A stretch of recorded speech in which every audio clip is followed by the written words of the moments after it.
നമുക്കിന്ന് ഒരു പാവയ്ക്കത്തോരൻ തയ്യാറാക്കി നോക്കാം. ചക്കക്കുരുവും അതുപോലെ പാവയ്ക്കയും കൂടെ തോരൻ വെക്കുന്നത്. നല്ല പച്ച പാവയ്ക്കയാണ്. ചെറുതായിട്ട് അത് അരിഞ്ഞെടുക്കാം.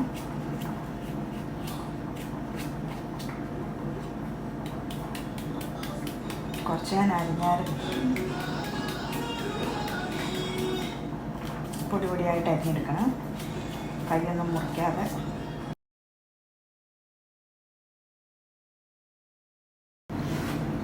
ഇനി നമുക്ക് പാവയ്ക്ക അരിഞ്ഞെടുത്തു. ഇതിലേക്ക് വേണ്ട അല്പം സവാള. ഞാനിവിടെ സവാളയാണ് എടുത്തിരിക്കുന്നത് അരിഞ്ഞിടാനായിട്ട്. ചെറിയുള്ളി ഇടുവാണെങ്കിൽ കുറച്ചുകൂടി ടേസ്റ്റാണ്. ചെറിയുള്ളി ഉപയോഗിച്ചോളൂ കേട്ടോ, നമുക്ക് നാട്ടിൽ കിട്ടുന്നത്. എപ്പോഴും ഞാൻ പറയുന്നതാണ്, ചെറിയുള്ളി ഉപയോഗിക്കുന്നതാണ് കുറച്ചുകൂടി രുചി. അതുകൊണ്ട് മധുരച്ചൊവ്വ ഉണ്ടാവില്ല. പാവയ്ക്കായിട്ട് ചെറിയുള്ളിയാണ് കുറച്ചുകൂടി യോജിക്കുന്നത്.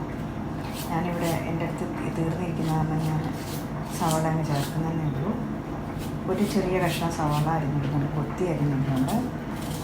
കൊത്തിയാണ് അരിഞ്ഞിടുന്നത് കേട്ടോ സവാള.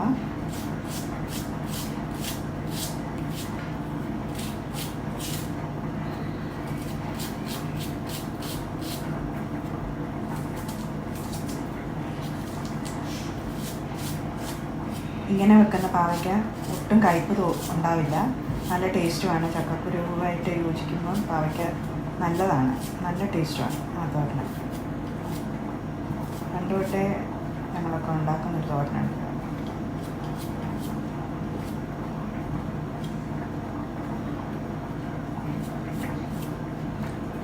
ഇതിന് എരിവിന് ഞാൻ കാന്താരിയാണ് ഞാനിവിടെ നട്ടുണ്ടാക്കിയ കാന്താരി കേട്ടോ. ഞാൻ ഫ്രീസറിലായ അധികമായപ്പം ഞാൻ ഫ്രീസറിൽ എടുത്ത് വെച്ചതാണ്. ഒത്തിരി പഴുത്ത് പോകാതിരിക്കാൻ വേണ്ടി അത് ഞാനിപ്പോൾ എടുത്തതാണ്.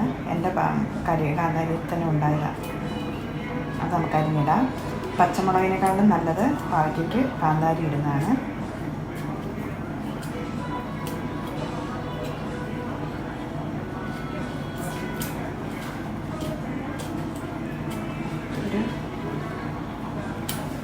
ഒത്തിരി എരിവ് വേണ്ട, പാവയ്ക്കയ്ക്ക് കണ്ടമാനം എരിവ് വേണ്ട.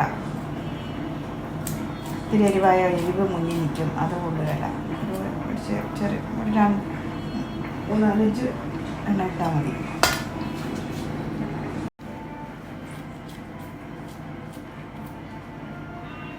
അതിനുള്ളത് പാകത്തിനുള്ള തേങ്ങ ഇവിടെ എടുത്ത് വെച്ചിട്ടുണ്ട്.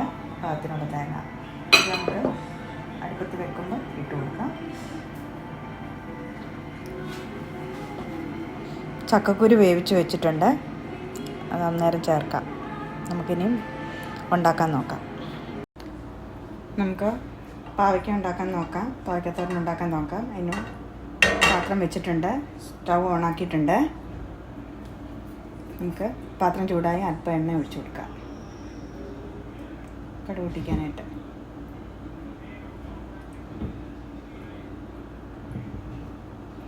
പാവയ്ക്ക ആയതുകൊണ്ട് ഇച്ചിരി എണ്ണ ഇരുന്നോട്ടെ, കുറഞ്ഞു പോകണ്ട.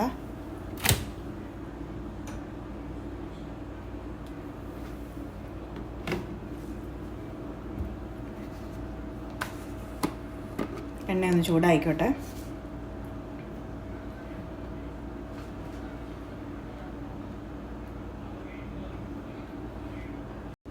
എണ്ണ ചൂടായി, നമുക്ക് അല്പം കടുകിട്ട് കൊടുക്കാം.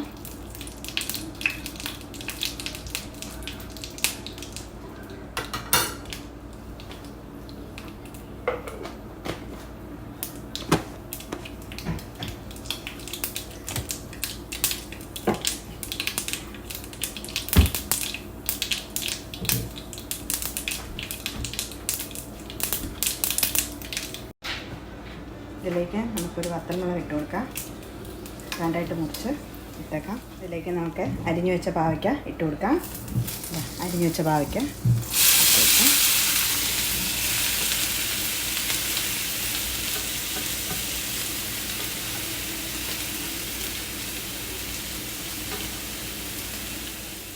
പാവയ്ക്ക ഇട്ട് ഇളക്കി പാവയ്ക്ക പെട്ടെന്ന് ആവിക്ക് തന്നെ വേകുന്നതാണ്.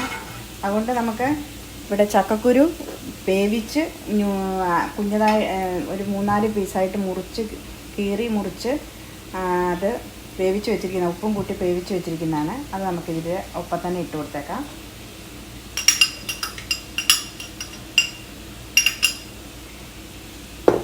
ഇത്രയും ഒരു പാവയ്ക്ക, ഒരു വലിപ്പമുള്ളൊരു പാവയ്ക്കായിരുന്നു. അതിന് ഒരു 10-12 ചക്കക്കുരു ഉണ്ടായിരുന്നു. അത്ര മതി, ഒരുപാട് വേണ്ട. ഇതിനൊപ്പം തന്നെ തേങ്ങയും, ആവശ്യത്തിനുള്ള തേങ്ങയും ഇടുവാണ്. ഞാനിവിടെ 1/4 കപ്പോളം തേങ്ങ എടുത്ത് വെച്ചിട്ടുണ്ട്. തേങ്ങ ഏറെ ഇടുന്നത് നല്ലതാണ്, കയ്പുണ്ടാവുകയില്ല, ടേസ്റ്റും ഉണ്ടാവും പാവയ്ക്കയ്ക്ക്. ഏറെ തേങ്ങ ഇട്ടു. അതിനൊപ്പം അല്പം ഇഞ്ചി അരിഞ്ഞു വെച്ചിട്ടുണ്ട്. ചക്കക്കുരു ഇട്ടതുകൊണ്ടാണ് അല്പം ഇഞ്ചി ഇടുന്നത്. അല്ലെങ്കിൽ പാവയ്ക്കയ്ക്ക് ഇഞ്ചി ഇടാറില്ലാത്തതാണ്. ഒരു മണത്തിന് വേണ്ടി അല്പം ഇഞ്ചി ഇടുന്നുണ്ട്. പാകത്തിന് ഉപ്പ്,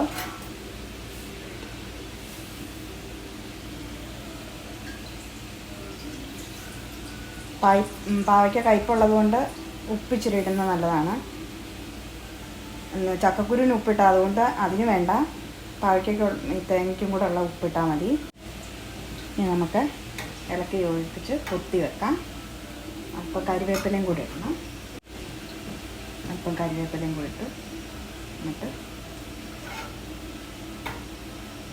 എല്ലാം കൂടെ ഒന്ന് യോജിപ്പിച്ച് കൊത്തി അവിടെ വെക്കാം.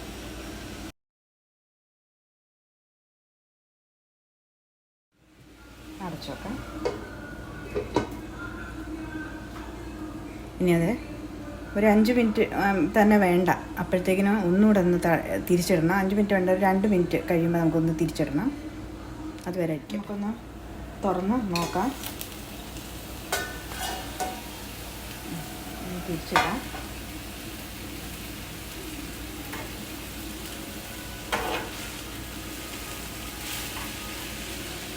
ചക്കക്കുരുവിന് ഒത്തിരി ഔഷധ ഗുണമുണ്ട് കേട്ടോ.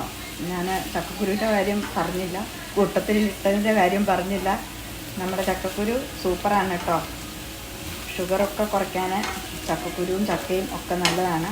നമ്മൾ ഒട്ടും അത് പാഴാക്കി കളയാതെ എല്ലാവരും അത് ഉപയോഗപ്പെടുത്തണം. ചക്കക്കുരു വെച്ചിട്ടും അതുപോലെ ചക്ക വെച്ചിട്ടുമുള്ള ഡിഷുകൾ ഉണ്ടാക്കി എല്ലാവരും കഴിക്കണം. ഒത്തിരി നല്ലതാണ് കേട്ടോ. ഞാനത് പാവയ്ക്കയുടെ കാര്യമേ പറഞ്ഞുള്ളൂ. പിന്നെയാണ് നമ്മുടെ ചക്കക്കുരുവിൻ്റെ കാര്യം പറയാൻ പറഞ്ഞല്ലോ എന്ന് ഓർക്കുന്നത്.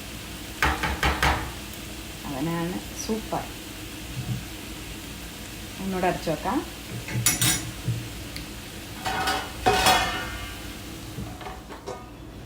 നമുക്ക് തുറന്നു നോക്കാം. മണം വരുന്നുണ്ട്, പാകമായെന്ന് തോന്നുന്നു.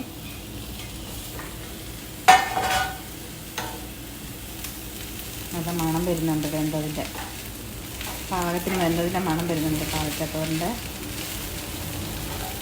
അടി പിടിക്കാതെ നോക്കണം കേട്ടോ. എന്താ വെച്ചാൽ പാവയ്ക്ക പെട്ടെന്ന് അടി പിടിക്കാൻ സാധ്യതയുണ്ട്. ഈ തീരെ ലൈറ്റ് ഫ്ലെയിമിൽ വേണം ഗ്യാസ് നിൽക്കാനായിട്ട്, സ്റ്റൗ നിൽക്കാനായിട്ട്. ഇല്ലെങ്കിൽ കരിഞ്ഞു പിടിക്കുക. അതുപോലെ അടുപ്പത്ത് വെക്കുന്നവരാണെങ്കിലും അതുപോലെ തീരെ ചെറിയ കനലിലിട്ട് പാവയ്ക്ക വെക്കുവാണെങ്കിലും കനലിൽ ഉള്ള തീയിൽ അത്രയും മാത്രം മതി. ഒത്തിരി ആളി കത്തിച്ച് വെച്ചാൽ ചിലപ്പോൾ കരിഞ്ഞങ്ങോട്ട് അടിയിൽ പിടിക്കാൻ സാധ്യതയുണ്ട്. ഇതിപ്പം ഒന്നും ആയിട്ടില്ല. നല്ല വെള്ളമൊക്കെ പറ്റി നല്ല പാകത്തിനായിട്ടുണ്ട്. പാവയ്ക്ക ഒരുപാട് വേവൊന്നുമുള്ളതല്ല, ഒത്തിരി നേരം വെക്കുകയേ വേണ്ട.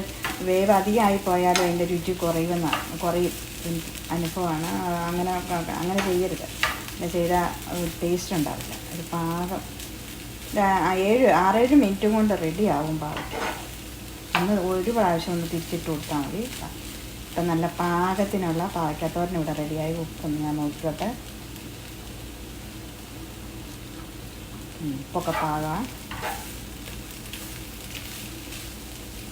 നമ്മുടെ പാവയ്ക്കത്തോരൻ ഇവിടെ റെഡിയായി കഴിഞ്ഞു. ഇത് എല്ലാവരും വീട്ടിലൊന്ന് തയ്യാറാക്കി നോക്ക്. ചക്കക്കുരുവും പാവയ്ക്കയും കൂടി ഇട്ടിട്ട്. അപ്പോൾ കയ്പും ഉണ്ടാവില്ല, നല്ല ടേസ്റ്റും ആയിരിക്കും. എല്ലാവരും ഇതൊന്ന് ഈ രീതിയിലൊന്ന് ഞാനുണ്ടാക്കിയ രീതിയിലൊന്ന് തയ്യാറാക്കി നോക്കാം കേട്ടോ. പിന്നെ എൻ്റെ വീഡിയോസ് കാണുന്നവർ, നിങ്ങൾ ആദ്യമായിട്ടാണ് കാണുന്നതെങ്കിൽ ഒന്ന് സബ്സ്ക്രൈബ് ചെയ്യാനും അതുപോലെ ബെല്ലൈക്കൻ ഒന്ന് ക്ലിക്ക് ചെയ്യാനും മറക്കരുത്. പിന്നെ നിങ്ങളുടെ സപ്പോർട്ടുണ്ടെങ്കിൽ മാത്രമേ എൻ്റെ വീഡിയോസ് കാണുന്നവരുടെ സപ്പോർട്ടുണ്ടെങ്കിൽ മാത്രമേ എനിക്ക് മുന്നോട്ട് പോകാൻ സാധിക്കുകയുള്ളൂ. ഏറെ പേര് കാണാം. നിങ്ങൾ എൻ്റെ വീഡിയോ ഇഷ്ടപ്പെട്ടുവെങ്കിൽ ലൈക്ക് ചെയ്യാനും അതുപോലെ ഷെയർ ചെയ്യാനും സബ്സ്ക്രൈബ് ചെയ്യാനും അതുപോലെ കമൻറ്റ് ചെയ്യാനും മറക്കരുതേ. എല്ലാവർക്കും നല്ലത് വരട്ടെ എന്ന് ആശംസിച്ചുകൊണ്ട് ബൈ. Thank you. ബൈ.